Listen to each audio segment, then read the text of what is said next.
பெண்ணுன்னு சொன்னா அது தவறா சொல்லுமா? டார்ச்சர் அந்த மாதிரி இருக்கவே தானே அந்த பெண் வந்து சொல்றாங்க. அப்போ 2 மனமும் கூடல, இதுவும் மனமும் ஒத்து போகலன்னா, அது கொஞ்சம் அந்த குழந்தைய வீட்ல வச்சிருந்து கொஞ்சம் ஏதாவது ஒரு ட்ரீட்மெண்ட் மாரி குடுத்து, இல்ல அங்க என்ன இல்ல என் பெண் வந்து கம்ஃபர்டபுளா இல்ல உங்க வீட்ல. ஏதோ ஒரு ப்ராப்ளம் இருக்கு.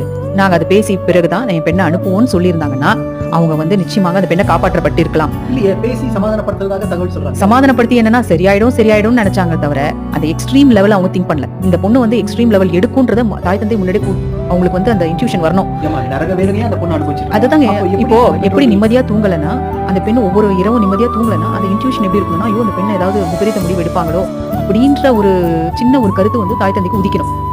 ஐயோ ஏதோ ஒரு சம்திங் அவங்க ஒரு பாதாளத்துல மாட்டிருக்காங்க, நம்ம வந்து காப்பாத்திடணும்னு ஒரு சின்ன ஸ்டெப் எடுத்துட்டு இருந்தாங்கன்னா நிச்சயமாக அந்த பெண்ணை காப்பாற்றப்பட்டிருக்கலாம். ஆனா அந்த பெண்ணை கடைசி வரைக்குமே அது என்ன முடிவு பண்ணிட்டாங்க, என் வாழ்க்கை எனக்கு என் தலையெழுத்து. அந்த 3 4 வாட்டி அதே சொல்றாங்க, என் தலையெழுத்து அவ்வளவுதான்ப்பா, என் தலையெழுத்து அவ்வளவுதான்ப்பா. அப்போ